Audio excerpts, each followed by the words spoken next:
सोचिए किसी इंसान की बॉडी के अंदर एक ऐसी स्टोन जिसका वेट 3 किलो से भी ज़्यादा हो। आपको शायद यकीन ना हो, लेकिन डॉक्टर्स ने एक पेशेंट के यूरिनरी ब्लैडर से 3.1 केजी वेट और 17 सेंटीमीटर लंबी स्टोन रिमूव करने का क्लेम किया है। ये केस श्रीलंका का है, जहां एक 55 साल के आदमी के ब्लैडर से इतनी बड़ी स्टोन सर्जिकली रिमूव की गई। डॉक्टर्स के अकॉर्डिंग ये दुनिया की सबसे बड़ी ब्लैडर स्टोन में से एक हो सकती है, लेकिन ऑफिशियल रिकॉर्ड वेरिफिकेशन अभी पेंडिंग है। लेकिन सबसे बड़ा सवाल, आखिर ब्लैडर में इतनी बड़ी स्टोन बनती कैसे है और क्या इसके सिम्टम्स पहले से पता चल सकते हैं? चलिए सिंपल लैंग्वेज में समझते हैं। सबसे पहले ब्लैडर स्टोन होती क्या है? हमारी यूरिनरी ब्लैडर एक स्टोरेज बैग की तरह काम करती है। किडनीज ब्लड को फिल्टर करके यूरिन बनाती है, जो ब्लैडर में कलेक्ट होता है और फिर हम यूरिन के थ्रू बॉडी से उसे बाहर निकाल देते हैं। लेकिन अगर किसी वजह से ब्लैडर कंप्लीटली एम्प्टी नहीं हो पाता तो यूरिन का कुछ पोर्शन ब्लैडर में रह सकता है।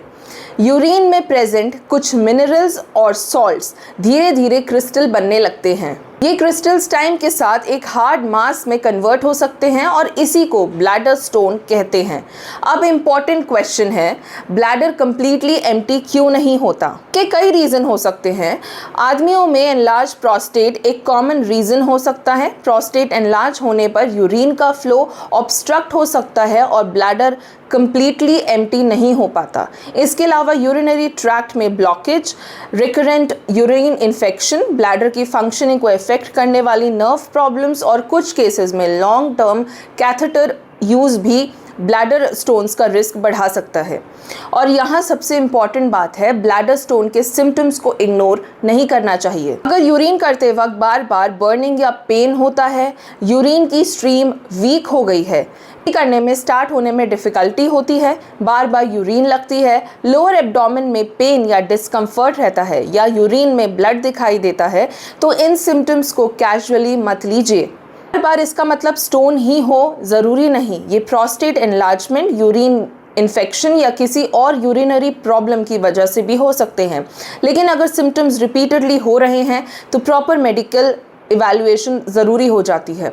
अब वापस आते हैं अनयूजुअल केस पर। 3.1 किलो की ब्लैडर स्टोन एक एक्सट्रीमली अनयूजुअल सिचुएशन है। ऐसी स्टोन ओवरनाइट नहीं बनती। जनरली स्टोन ग्रेजुअली डेवलप होती है और अगर अंडरलाइंग प्रॉब्लम्स जैसे ब्लैडर कंप्लीट एम्प्टी ना होना लॉन्ग टाइम तक अनट्रीटेड रहे तो स्टोन का साइज बढ़ सकता है। इसलिए इस केस से एक इम्पॉर्टेंट लेसन मिलता है, यूरिनरी प्रॉब्लम्स को नॉर्मल समझकर इग्नोर मत कीजिए। इसलिए अगर किसी आदमी की एज के साथ यूरिन फ्लो वीक हो रहा है, बार बार यूरिन के लिए उठना पड़ रहा है या ब्लैडर कंप्लीटली एम्प्टी नहीं होना की फीलिंग आ रही है, तो प्रोस्टेट और यूरिनरी सिस्टम की इवैल्यूएशन करवाना यूज़फुल हो सकता है। और एक इम्पॉर्टेंट पॉइंट, सिर्फ पानी ज़्यादा पीने से हर ब्लैडर स्टोन प्रिवेंट नहीं होती। एडिकेट हाइड्रेशन इम्पॉर्टेंट है, लेकिन अगर अंडरलाइंग प्रॉब्लम्स ब्लैडर को प्रॉपरली एम्प्टी ही नहीं होने दे रही तो सिर्फ वाटर इनटेक बढ़ाना सफिशिएंट नहीं होगा। ट्रीटमेंट स्टोन के साइज, लोकेशन और अंडरलाइंग कॉज पर डिपेंड करता है। छोटी स्टोन्स कभी कभी नेचुरली पास हो सकती है, जबकि लार्जर स्टोन्स को प्रोसीजर या सर्जरी के थ्रू रिमूव करना पड़ सकता है। तो श्रीलंका का ये केस डेफिनेटली शॉकिंग है। 17 सेंटीमीटर की स्टोन और 3.1 किलोग्राम का वेट। लेकिन इस स्टोरी का रियल टेक अवे सिर्फ ये अनयूजुअल नंबर नहीं है। टेक अवे ये है कि बॉडी के वार्निंग साइंस को इग्नोर नहीं करना चाहिए।